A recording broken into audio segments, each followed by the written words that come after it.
Hi, my name is Yulia.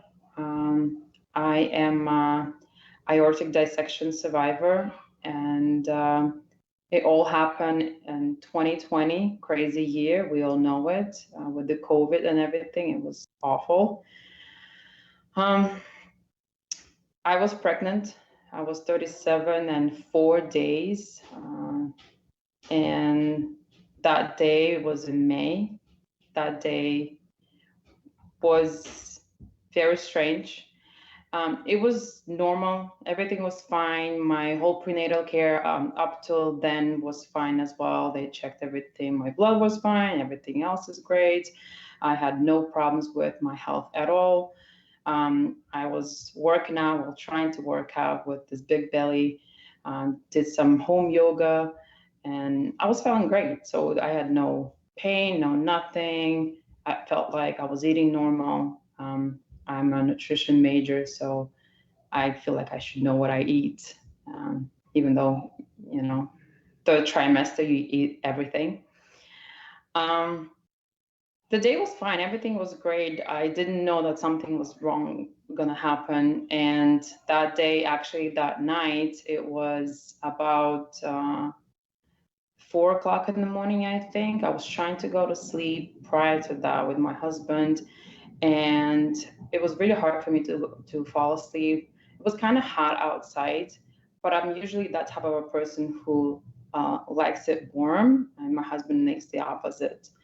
Um, so that night was kind of like super warm for me, and I was feeling very hot, and I finally fell asleep.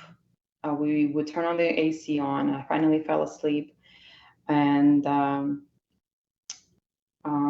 woke up at 4 o'clock in the morning, and I was thinking that I couldn't breathe. I couldn't breathe. I had this, I felt like someone put a hand here, and I really couldn't breathe. And that bothered me so much. So I woke up. My husband was asleep then. I woke up at 4 o'clock in the morning, and then I had this feeling that I couldn't breathe. I sit up, and I decided to get some water. I drank some water. That really didn't work out. That I felt I was feeling that a pressure somewhere in my chest, in my throat. I couldn't feel it. I couldn't breathe, and it was really hard. So I decided to stand up, maybe kind of like, stretch a little bit. Um, and I stood up, and then I felt dizzy. I felt like my head was spinning, and I was like, okay, I need to be careful because I have this big belly. I'm a third trimester. And I decided to sit back down. It was all happening at night, darkness. My husband is next to me on my bed sleeping. And then I sat back down on bed. And then from there, I don't remember what happened. Um, the next thing I remember is that I woke up lying on the floor, and I see my husband in front of me, and he's freaking out. He's shaking, his hands are shaking, and he's looking at me. He's like, "What's wrong? What happened?" And I'm telling him, I don't know. I have no idea what just happened. And I explained it to him, and then I was like, I couldn't breathe. I had to sit back up. I had to take a few sips of water. It didn't help. So yeah, I explained everything to him, and he was like, okay, so you fell. He heard me for falling on the floor. He heard the bump during the night. And he woke up. Thank God he woke up, because then, you know, we called the ambulance. They came in. They asked me questions. They told me that, it's better that I obviously come to the emergency room so they can check me out, so they can check the baby out. Because when I fell, I fell on my belly, and I fell also on my face, and my whole face was bleeding. I know it's not funny, but my face was bleeding, and I really couldn't care less for my face. I was very scared for the baby because I partially fell on that with my whole weight. And I was scared that, maybe I could have hurt her. So obviously we decided to go to the hospital to check everything out, to see whether everything was okay. We got to the hospital, we got to the room, and they were just making sure they attached the different devices to my belly. They were making sure her heart rate was fine. And just, again, 37 weeks and 4 days, it's 10 days prior to her due date. So they were saying that probably I will have to do a C-section if baby was still in distress, which she was when we came to initially for a checkup there. So they were saying the baby was in distress and that they had to finally take her out and do a C-section as opposed to doing natural birth, because someone thought that was a great idea, which thank God they decided not to do natural birth. So good for me.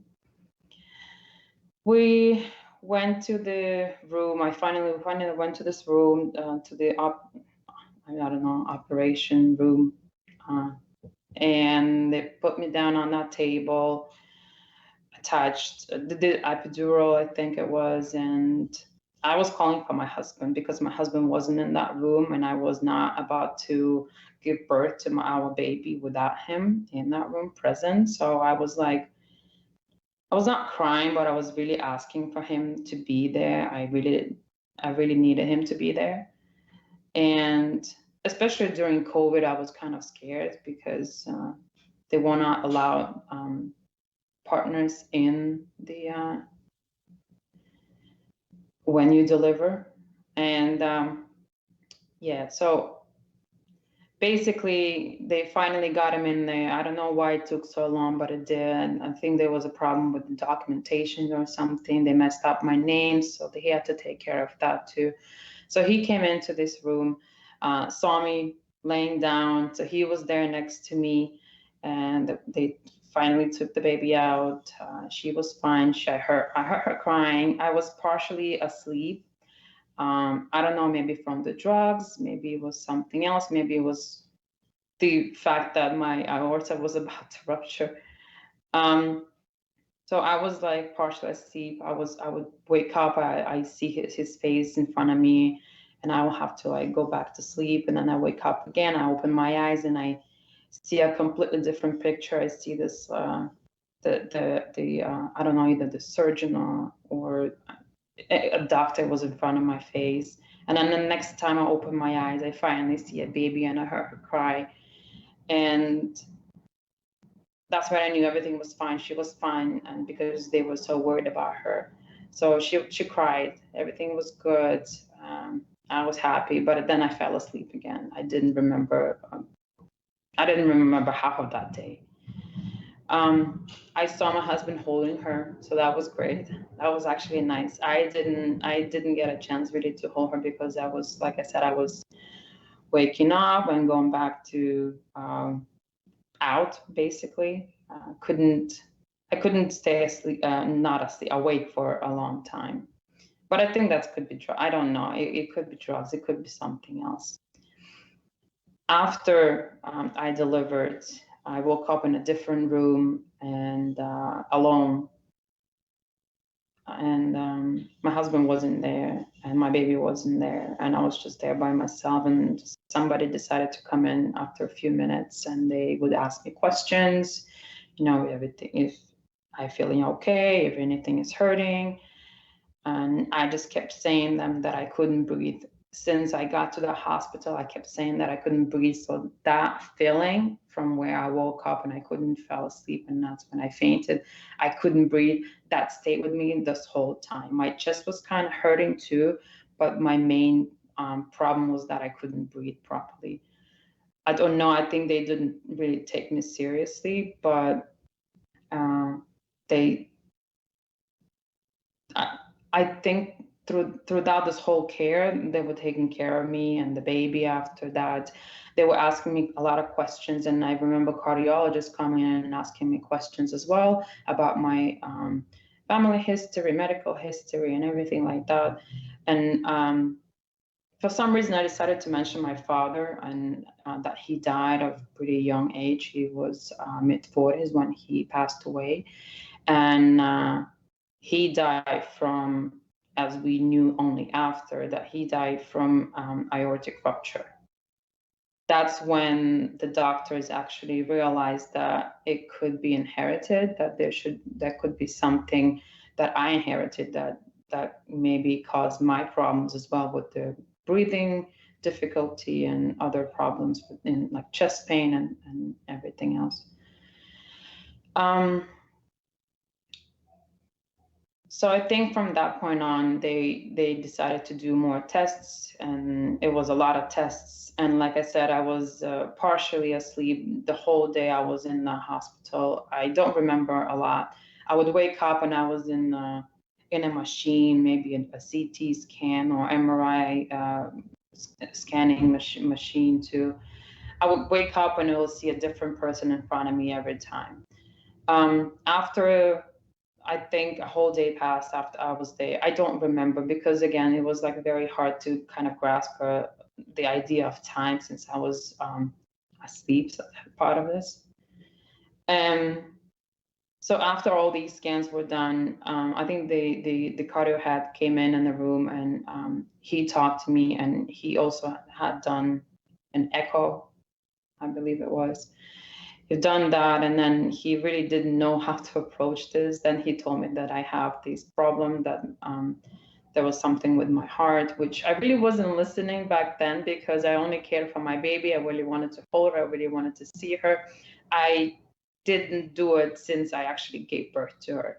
I couldn't hold her. I didn't see her really, maybe for like 5 seconds.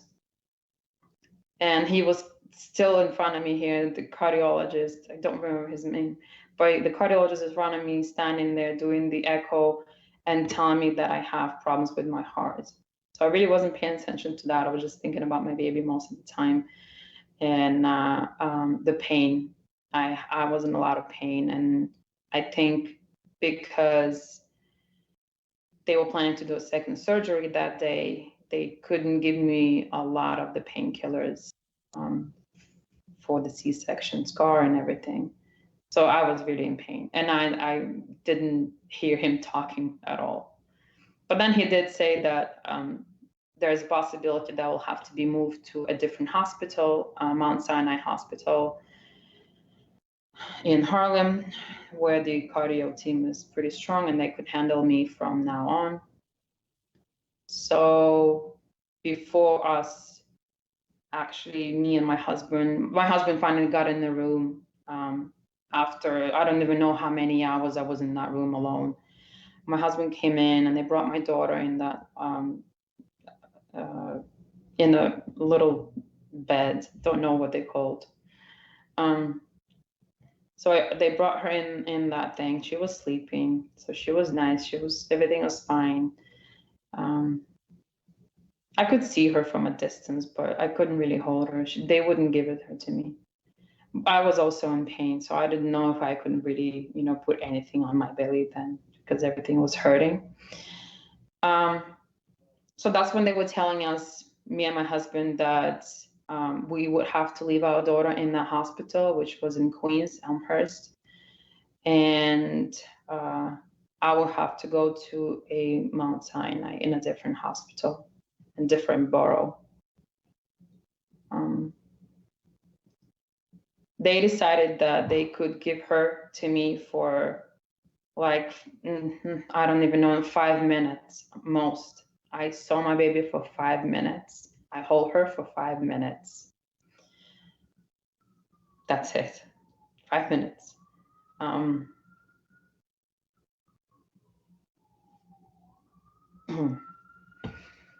It was kind of tough to give it back to them. But I knew that I had to take care of myself, because my father died and I don't have my mom any longer. And sorry. So yes. So the cardio team finally came in.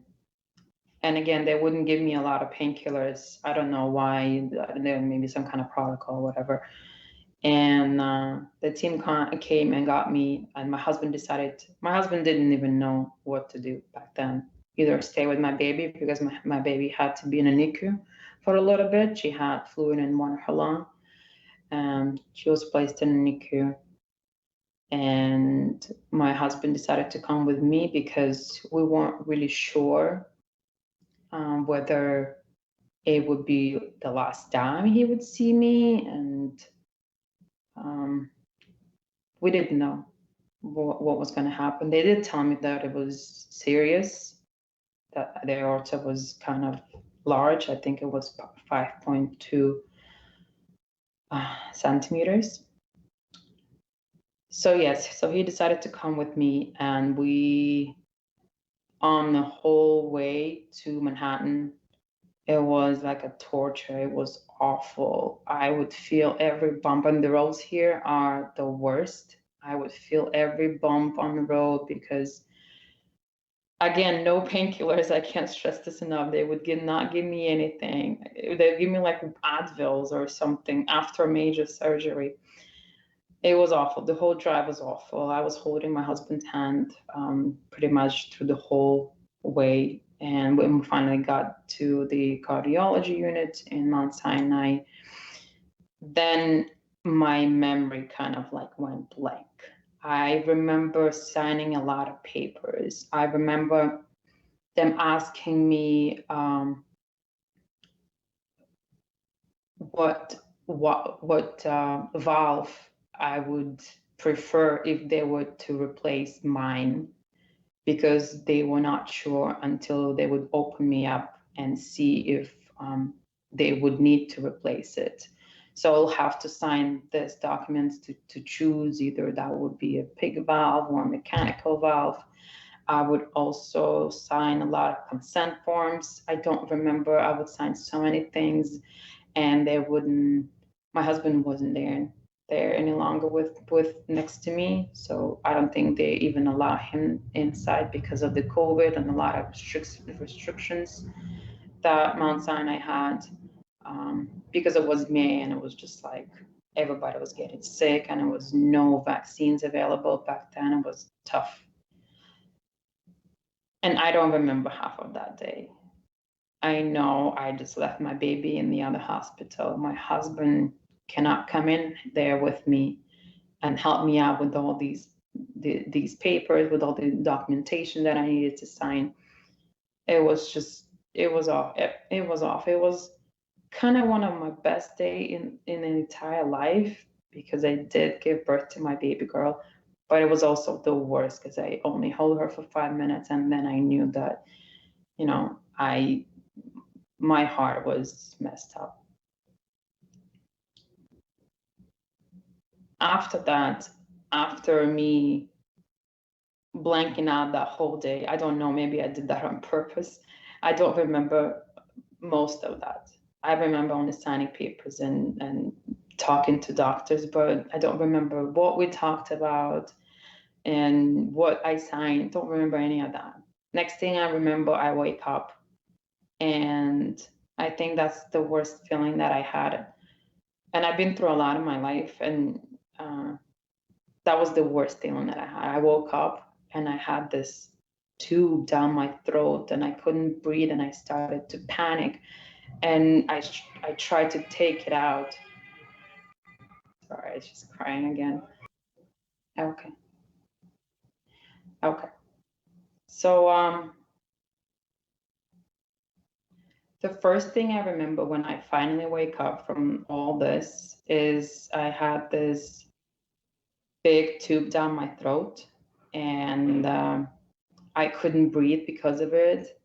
And I start panicking. I was trying to take it out, but I really couldn't. And there was a nurse that was sitting next to me, and she told me that I shouldn't be even touching that tube because I'm only going to make things worse. And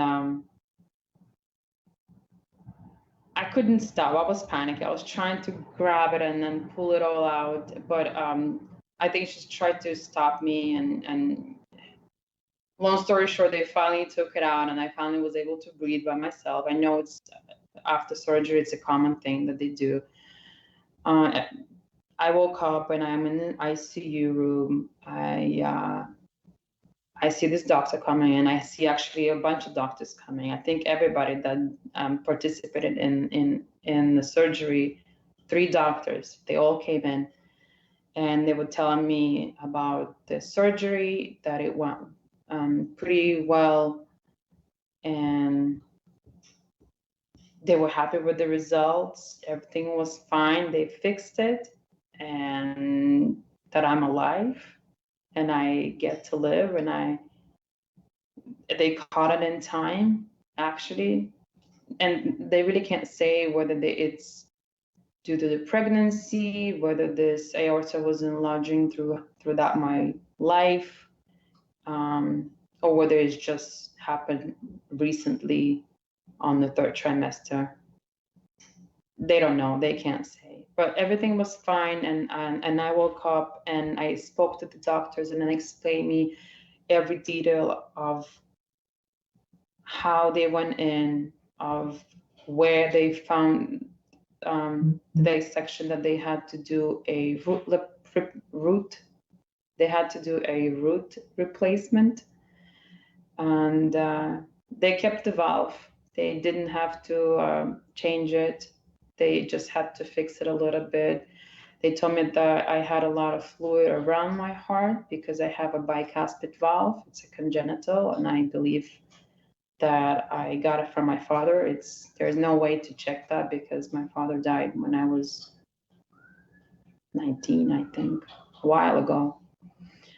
So because of this congenital valve, my heart was leaking this whole time, and I had so much fluid around, and they had to clean that up. They had to replace the root.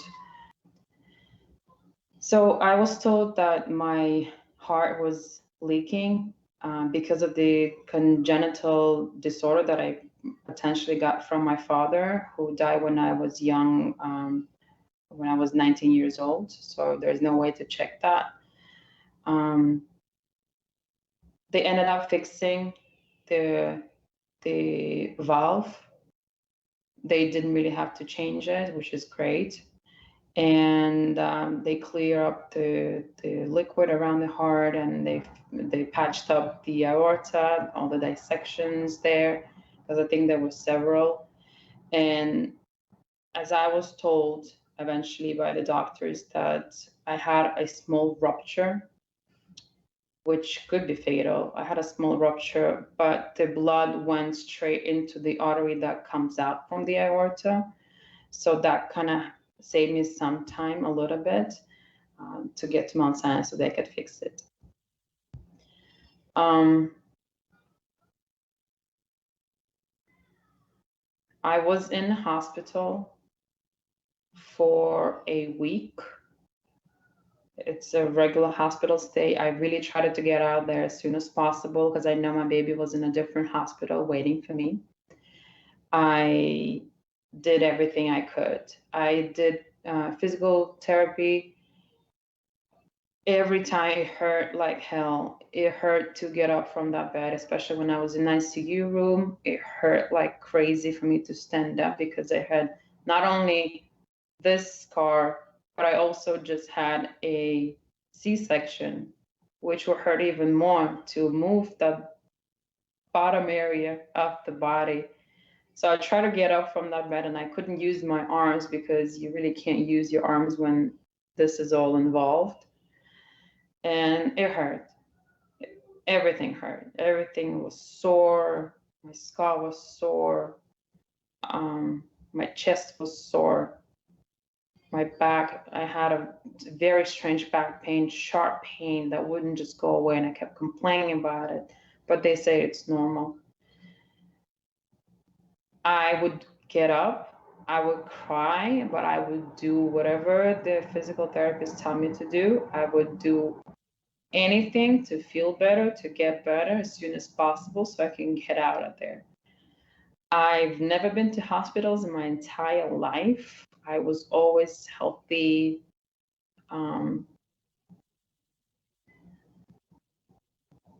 Always healthy. That was the first time this happened, and this majorly happened, that I almost died. I would eat, I would ask them for food because I know it'll make me feel better. It'll it'll start the healing process faster. I thought to myself that I would do whatever it takes.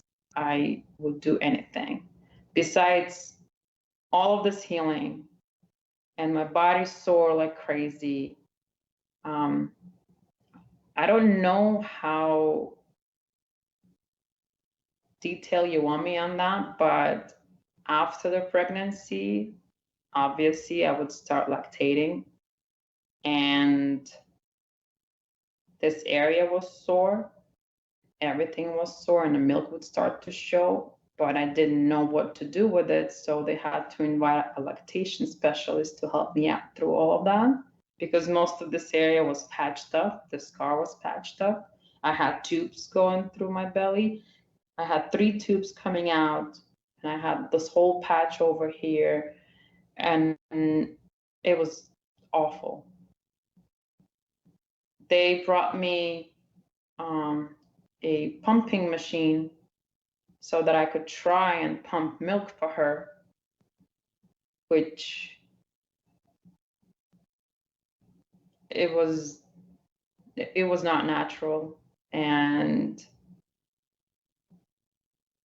everything just sore. Everything hurt. Everything everywhere hurt, and I couldn't pump it. And I was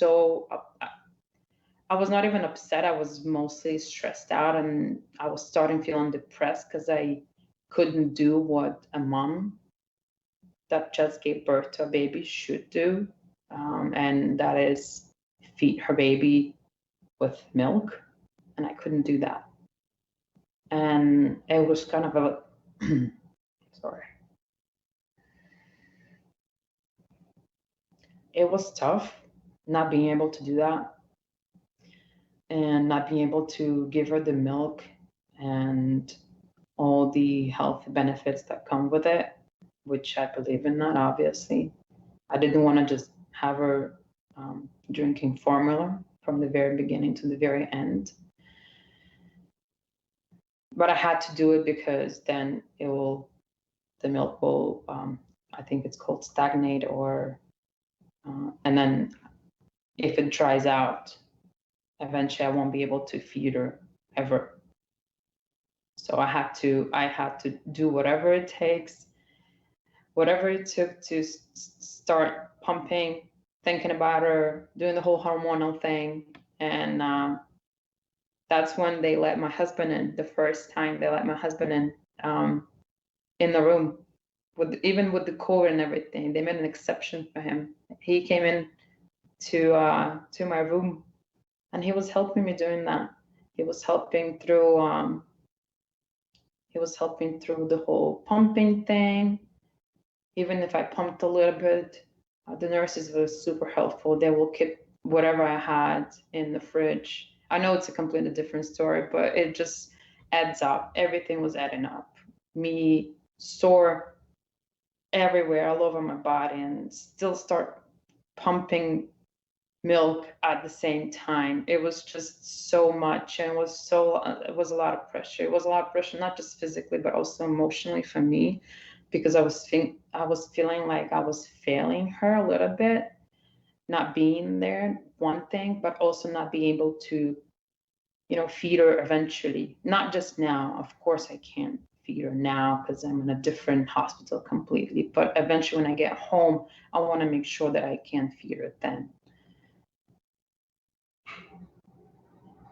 After all of this, my husband would continue coming in to my room. They would let him in. Every time he had to go through hell downstairs, every type of check possible. They check their temperature and everything else, and but they would let him in, which was great, and it was very helpful. And he would help me with the pumping, and again, he'll take that milk from the fridge and bring it back home and put it in the freezer so that I can unfreeze it and use it for the baby. Another thing was I had a lot of opinions going through. I had a lot of doctors visiting me while I was in the room, and some of them would tell me that this milk, some of them would just tell me that I had a lot of medication going on, and It was a lot. I don't know. It's just so much detail. I don't think I should go through that, to be honest. Um, anyways, I kept pumping and I kept saving the milk. We would freeze everything. We would use it after. And my milk will still come. And I was very happy. So that's great. I was begging my cardiologist, who would come and check on me constantly, to get me out of there. I would ask him, was everything okay? Is he happy with the results? Can he let me go early? During the time I was in the hospital, in my room with my husband there, we would schedule these video phone calls with the nurse, with the NICU nurse that had my baby in Queens in a different hospital in Elmhurst. We would schedule those calls so I can at least take a look at her when she sleeps or when she feeds, or any time. For me it was great. I would see her at least then on my phone. We would have those visits for 5 to 10 minutes tops, and not even every day, because that nurse wasn't there every day, and we scheduled that with her specifically. It was a lot. It was a lot of emotions there. I was very emotional, obviously, but after the surgeries and after pregnancies and all these hormones, I was very emotional. My husband was there, and I couldn't really hold my baby, and everything was just, it was unbearable, honestly.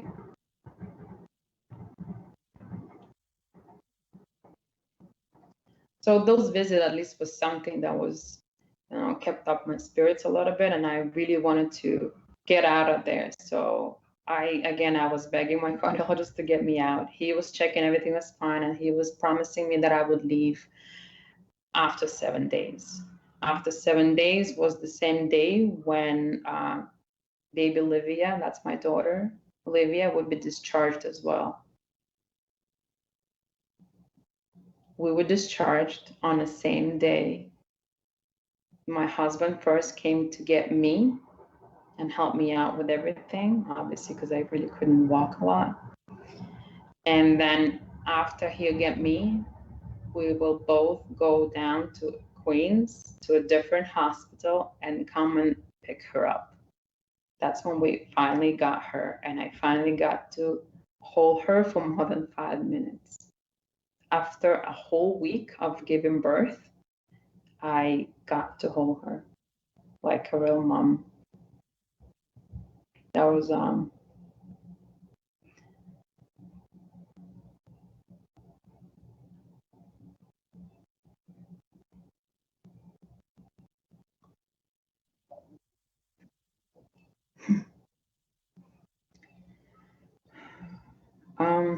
okay.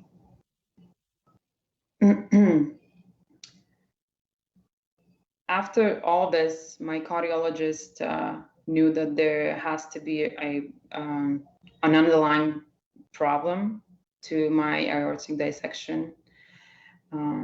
So he suggested I speak with the genetic specialist, which I did. They did all the tests, they did the genetic tests, and they came back positive for Lewis-Dietz syndrome. It's a type of a connective tissue disorder, which mostly affects blood vessels and obviously the aorta. It's not very common. It's kind of recent as well. This disease was only named as a disease in 2009, so that was very rare. And that's when they did tell me it was inherited, so that's probably when I got from my father. And they suggested that I do check my daughter as well.